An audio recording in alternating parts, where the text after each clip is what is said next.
Hello students, my name is Dr. Ram. Today I am going to teach you the mathematics of 8th class, chapter 2. आज हम chapter 2 को पढ़ने जा रहे हैं. You will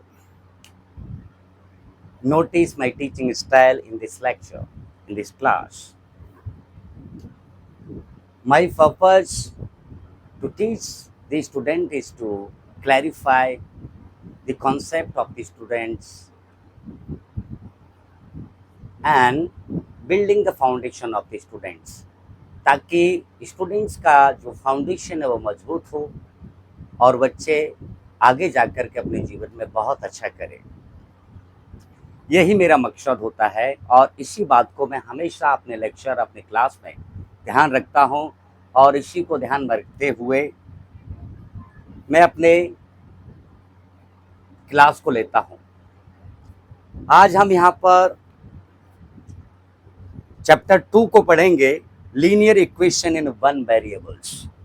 linear equation in one variables.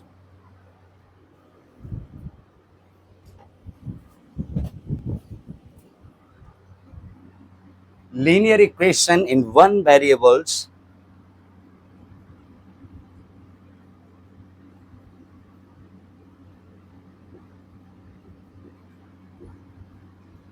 one variables.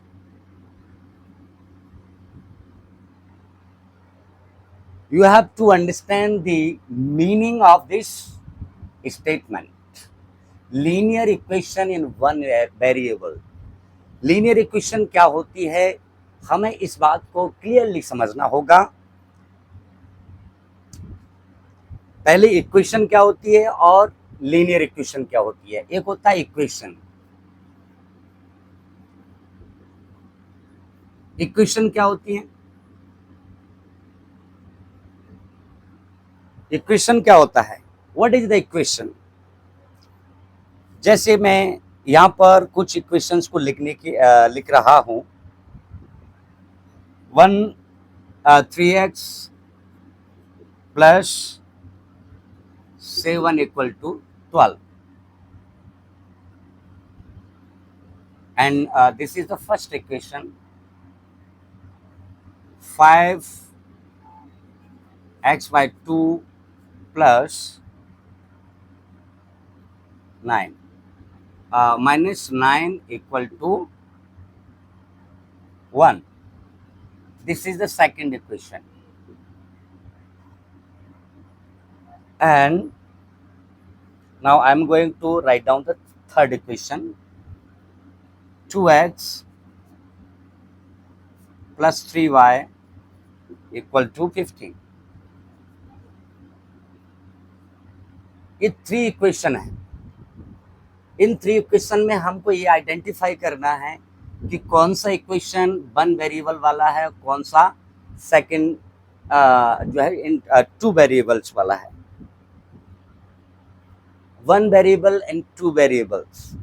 Variables क्या होते हैं? जैसे आपने 7th क्लास में पढ़ा होगा कि जो x होता है या कोई भी ABCD में से जो नंबर आते हैं हमारे, जैसे ABCD XYZ, इस तरीके से जो नंबर आते हैं, all these numbers are called variables. अब वो एक नंबर आएगा तो उसको बोलेंगे वन वेरिएबल्स. यदि इक्वेशन के अंदर जैसे ये equation, you can see here the one equation 3x plus 7 equal to 12. This is the one equation. और आप यहाँ पर देख रहे हैं there is only one x in the whole equation, and you are seeing here in the third equation 2x plus 3y equal to 15. It means there is 2 variables in this equation. तो इस equation को हम कहेंगे equation in 2 variables. क्या लिखेंगे इसको? 2 variables. और ये इक्वेशन हमारा है, ये वन वेरिएबल है.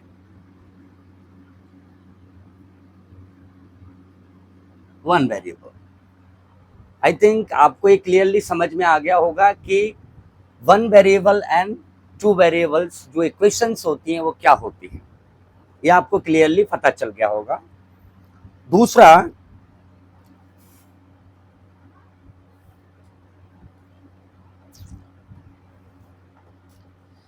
अब ये दूसरा है कि इक्वेशंस को सॉल्व कैसे किया जाता है। इक्वेशन को सॉल्व करने के लिए कुछ रूल्स होते हैं, उन रूल्स को हमको क्लियरली समझना होगा। कौन कौन से रूल्स होते हैं इसमें? जैसे we can add the same number on both sides of the equation।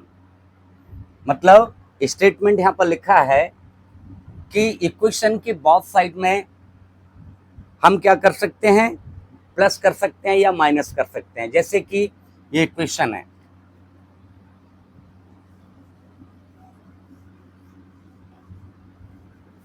For example we are writing this equation again, 3x plus 7 equal to 12। तो इस इक्वेशन में हम बोथ साइड्स माइनस भी कर सकते हैं और प्लस भी कर सकते हैं। जैसे माइनस सेम नंबर को 2 माइनस 2, ये हमने अलग से इसमें माइनस कर दिया है। तो by subtracting 2 both sides from the equation, इससे इस इक्वेशन पर कोई फर्क नहीं पड़ेगा। इस पर क्या नहीं पड़ेगा, कोई फर्क नहीं पड़ेगा। जैसे आप सॉल्व करेंगे 3x प्लस 7, इनको दोनों को सॉल्व करेंगे तो क्या आएगा आपका वैल्यू,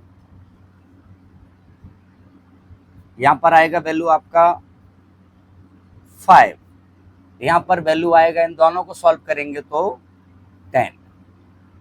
ओके, अब आगे क्या करते हैं इसको सॉल्व करने का, what is the process of solving this equation.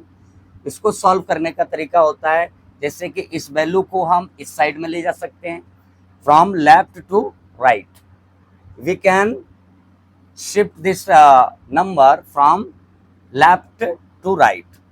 तो क्या हो जाएगा वैल्यू हमारा 3x equal to 10 minus 5, 3x equal to 10 में से 5 माइनस हो जाएगा तो क्या वैल्यू बचेगा हमारा 5। तो x का वैल्यू क्या हो जाएगा 5/3। तो this is the value of this equation. Okay,